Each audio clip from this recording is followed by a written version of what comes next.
ಶುಭೋದಯ.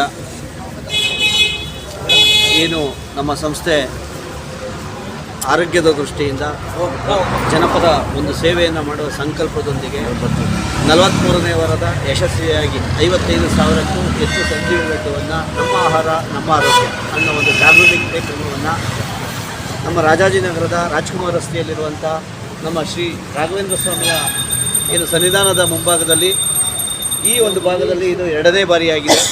ನಾವು ಪ್ರತಿ 3 ತಿಂಗಳಿಗೊಮ್ಮೆ ಅಥವಾ 6 ತಿಂಗಳಿಗೊಮ್ಮೆ ಏನು ಈ ಒಂದು ಸುತ್ತಮುತ್ತಲಿನ ಎಲ್ಲ ಸಾರ್ವಜನಿಕ ಪ್ರದೇಶಗಳಂತಹ ಉದ್ಯಾನವನ, ದೇವಸ್ಥಾನ ಹಾಗೂ ಪ್ರಸಿದ್ಧವಾದಂಥ ಸಾರ್ವಜನಿಕರು ಎಲ್ಲಿ ಆರೋಗ್ಯದ ಬಗ್ಗೆ ಜಾಗೃತಿ ಇಟ್ಕೊಂಡು ಬೆಳಗ್ಗೆ ಎದ್ದು ಅವರು ನಿತ್ಯ ಯೋಗ ಮತ್ತು ವಾಕಿಂಗ್ಗಳನ್ನು ಮಾಡೋಂಥ ಒಂದು ಸ್ಥಳಗಳಲ್ಲಿ ಆಹಾರದ ಬಗ್ಗೆ ನಮ್ಮ ಆಹಾರದಲ್ಲಿ ಆರೋಗ್ಯವಿದೆ ಅನ್ನೋ ಒಂದು ಜಾಗೃತಿ ಕಾರ್ಯಕ್ರಮವನ್ನು ಹೃದಯವರ್ಧಕ, ಜೀವರಕ್ಷಕ, ಸಂಜೀವಿ ಲಡ್ಡು ವಿತರಣಾ ಕಾರ್ಯಕ್ರಮವನ್ನು ಈ ಒಂದು ಕಾರ್ಯಕ್ರಮಕ್ಕೆ ಇಲ್ಲಿ ಈ ಸ್ಥಳದಲ್ಲಿ ಏನು ಶ್ರೀ ಸ್ವಾಮಿಯ ರಾಘವೇಂದ್ರ ಸ್ವಾಮಿಯ ಭಕ್ತಾದಿಗಳು ಎಲ್ರಿಗೂ ವಿತರಿಸಿ ಎಲ್ರಿಗೂ ಆರೋಗ್ಯದಿಂದ ದೇವರು ಭಗವಂತ ಕೊಟ್ಟು ಕಾಪಾಡಲಿ ಅಂತ ರಾಘವೇಂದ್ರ ಸ್ವಾಮಿಯ ಸನ್ನಿಧಾನದಲ್ಲಿ ಈ ಕಾರ್ಯಕ್ರಮವನ್ನು ಮಾಡ್ತಾಯಿದ್ದೀವಿ. ಈ ಕಾರ್ಯಕ್ರಮ ಮಾಡುವ ಉದ್ದೇಶ ಒಂದೇ, ಸಾರ್ವಜನಿಕರಿಗೆ ಯಾವುದಾದ್ರೂ ಒಂದು ಜೀವ ಉಳಿದ್ರೆ ಆ ಮನೆ ದೀಪ ಬೆಳಕಾಗೋದ್ರಿಂದ ಆ ಮನೆ ಬೆಳೆದ್ರೆ ಆ ನಾಡು ಬೆಳೀತದೆ, ಆ ಊರು ಬೆಳೀತದೆ. ಅದೇ ರೀತಿ ನಮ್ಮೆಲ್ಲರಿಗೂ ಅವ್ರ ಇಷ್ಟಾರ್ಥಗಳನ್ನೆಲ್ಲ ದೇವರು ಬೆಳೆಸಿ ಅವರು ಆರೋಗ್ಯವಂತವಾಗಿ ಇರಲಿ ಅನ್ನೋ ಒಂದು ಉದ್ದೇಶದಿಂದ ನಮ್ಮ ಸಂಸ್ಥೆ 43ನೇ ವಾರ ಪ್ರತಿ ಗುರುವಾರದಂತೆ ಮಾತುಕತೆ 7:30 ಇಂದ 8:30ವರೆಗೂ 1000ಕ್ಕೂ ಹೆಚ್ಚು ಜನಕ್ಕೆ ಹೃದಯ ರಕ್ಷಕ, ಜೀವರಕ್ಷಕ, ಸಂಜೀವಿ ಲಡ್ಡುವನ್ನು ವಿತರಣೆ ಮಾಡುವಂಥ ಒಂದು ಸೇವಾ ಸಂಕಲ್ಪ ಕಾರ್ಯಕ್ರಮವನ್ನು, ಜಾಗೃತಿ ಕಾರ್ಯಕ್ರಮವನ್ನು ಮಾಡ್ತಾಯಿದ್ದೀವಿ.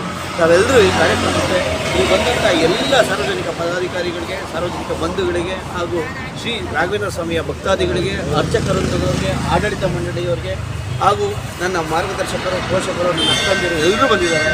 ಅವರೆಲ್ಲರಿಗೂ ಈ ಕಾರ್ಯಕ್ರಮಕ್ಕೆ ಬಂದದ್ದಕ್ಕೆ ಹಾಗೂ ಸ್ವಾಗತ ಮತ್ತು ಧನ್ಯವಾದಗಳನ್ನು ಅರ್ಪಿಸ್ತೇನೆ. ಧನ್ಯವಾದಗಳು. ಕಳಕಳೆಯ ಮನವಿ.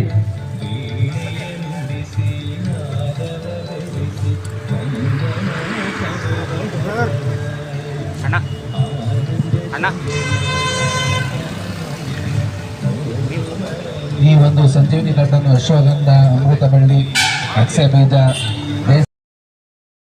ಇದರ ಸದುಪಯೋಗವನ್ನು ರಾಜಾಜಿನ ಜನತೆ ಸದುಪಯೋಗಪಡಿಸಿಕೊಳ್ಳಬೇಕೆಂದು ತಮ್ಮಲ್ಲಿ ಕಳಕಳೆಯ ಮನವಿ.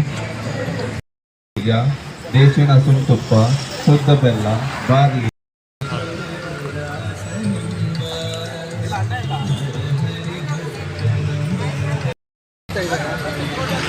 ಒಳ್ಳೆ ಆರೋಗ್ಯ ಹೆಚ್ಚಿನ ಮುಂದಿನ ಇದಕ್ಕೆ ಅವರು ಮುಂದಾಳತ್ವವಾಗಿ ವಹಿಸಬೇಕು.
ಶಾಸ್ತ್ರ